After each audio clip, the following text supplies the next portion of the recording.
Estoy segura que alguna vez has escuchado acerca de los médicos nazis y sus terribles experimentos humanos durante la Segunda Guerra Mundial, pero lo que muy pocos saben es que al otro lado del mundo había un microbiólogo japonés que superó incluso esos límites de crueldad. Su nombre era Shiro Ishii y su historia es una de las más oscuras de la microbiología moderna. Déjame, te voy a contar un poquito más acerca de este caso y de esta persona. Ishii nació en 1892 en el pequeño distrito de Shibayama, en Japón.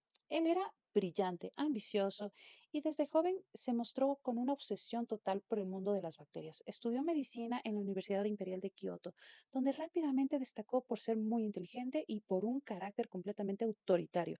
Al terminar, obviamente ingresó al ejército japonés convencido de que la ciencia debía servir a la guerra, una combinación muy peligrosa.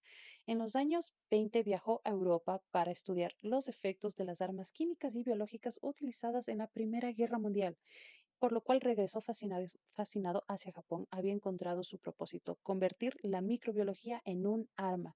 En 1932, cuando el ejército japonés invadió Manchuria, Ishii vio su oportunidad.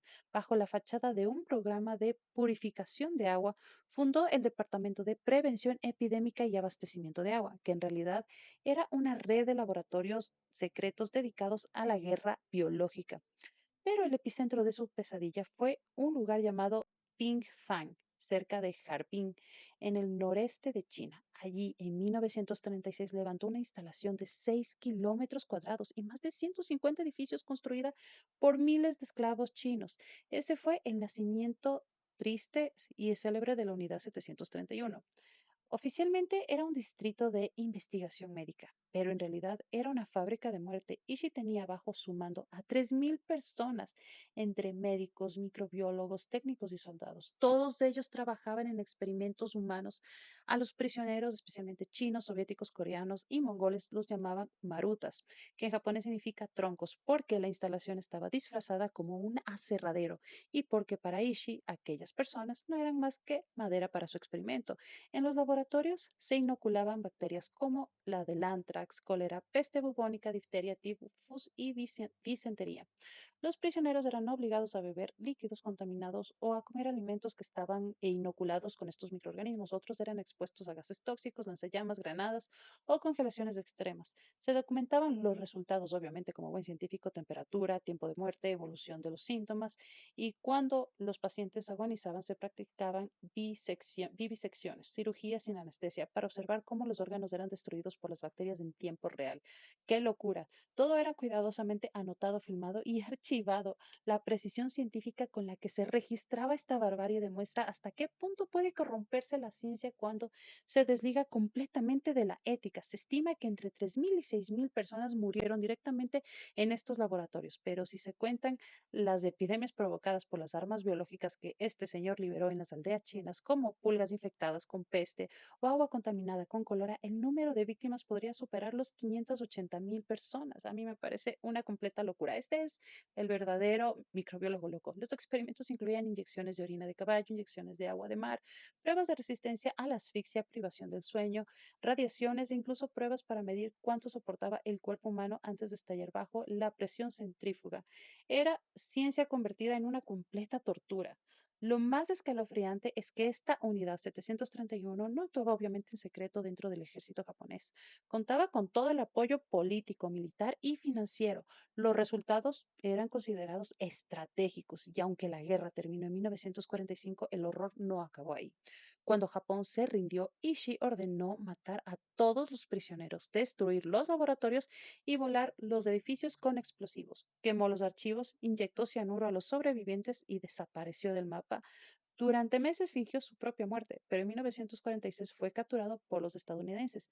Y aquí viene el punto más indignante de toda esta historia que ya les cuento, porque si eso no era malo, aquí viene lo peor. Mientras los médicos nazis eran juzgados y ejecutados en Nuremberg, Ishii negoció su libertad, obviamente como un hombre inteligente. Estados Unidos le ofreció inmunidad total a cambio de entregar toda la información sobre la guerra biológica. Le entregó todos los experimentos que había obtenido durante este tiempo. El gobierno norteamericano consideró esos datos de alto valor estratégico y los utilizó para sus propios programas de armas biológicas durante la Guerra Fría. Shiro Ishii nunca fue juzgado por ninguno de sus crímenes. Nunca pisó una cárcel, abrió una clínica privada después en Tokio, vivió cómodamente y murió de cáncer de garganta en 1959, convertido al cristianismo sin mostrar jamás arrepentimiento alguno por lo que hizo.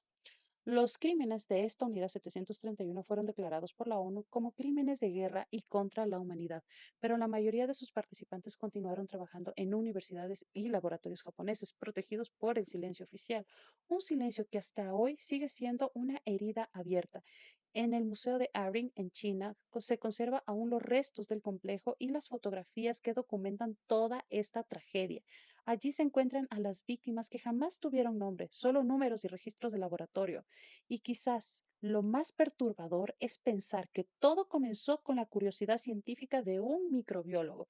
Ishii quería entender cómo mataban los microbios, pero su ambición se transformó en una obsesión completa y su obsesión en un monstruo que no tuvo final a la final. La ciencia cinética no cura, destruye, y cada vez que la humanidad olvida esa lección, el laboratorio vuelve a parecerse demasiado a un campo de batalla. Mi nombre es María Esther Cortés, soy microbióloga. Déjame tus dudas y tus comentarios. Si me escuchaste hasta aquí, te lo agradezco un montón. Y recuerda que al final la microbiología y la ciencia es para todos.